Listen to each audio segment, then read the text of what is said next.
Hey there, ATV fanatics. Some video here I wanted to share with you from 2011. This was a trip that we made up north through Sudbury, across Espanola, Highway 17, right across to Sault Ste. Marie. And where this video starts is actually, I believe, just a bit north of Sault Ste. Marie. Often quoted as one of the most scenic drives in Ontario, and I would have to agree with this.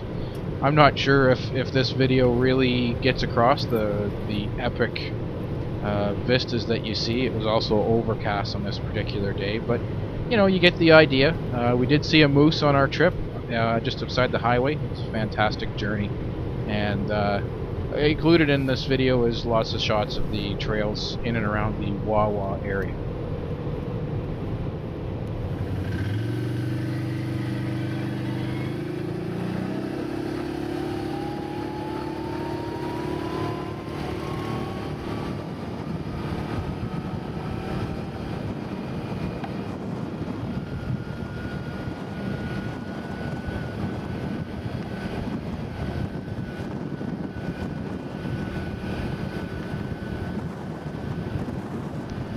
You might be able to tell from the shaking that this video was taken before I had my helmet cam, so this is me driving with one hand and shooting with the other.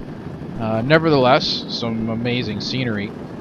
These are all abandoned rail lines. Mining was extremely busy in the, I think the late 50s in this area, so the tracks have all been taken out, but it left a network of nice, smooth trails in pretty much any direction.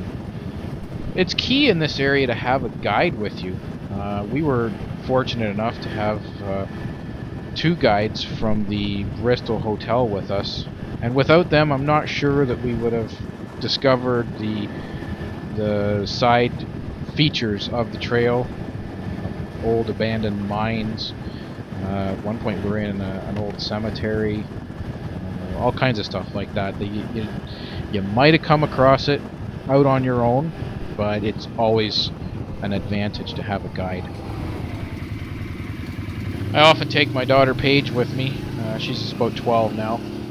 She's a real trooper on these trips. She doesn't complain. She loves the outdoors. She'll sit in the back of the ATV for, well, not all day, but most of the day.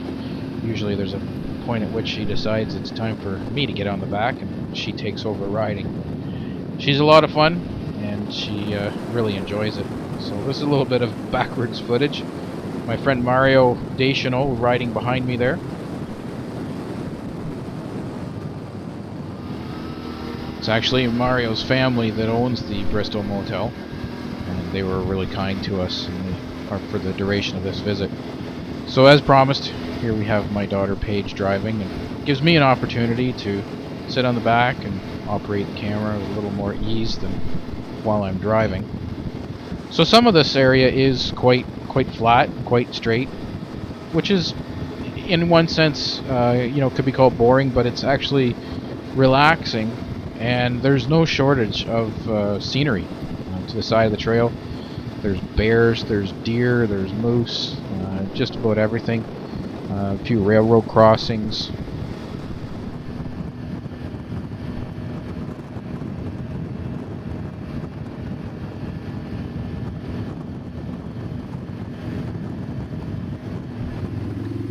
Once again, one of the advantages to having a guide is when they point out some unique things on the trail side.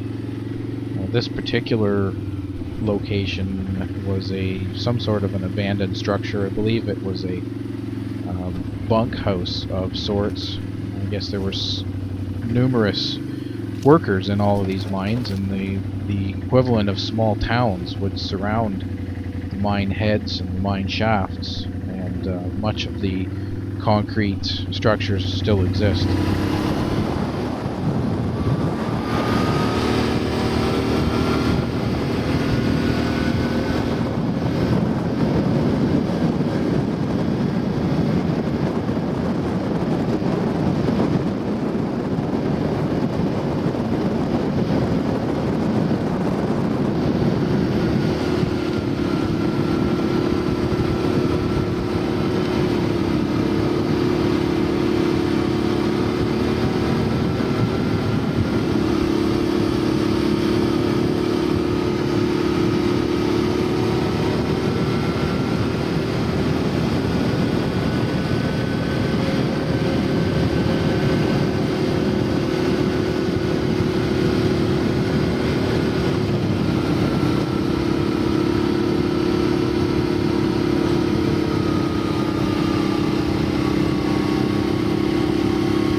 remember correctly, this was an abandoned iron ore mine.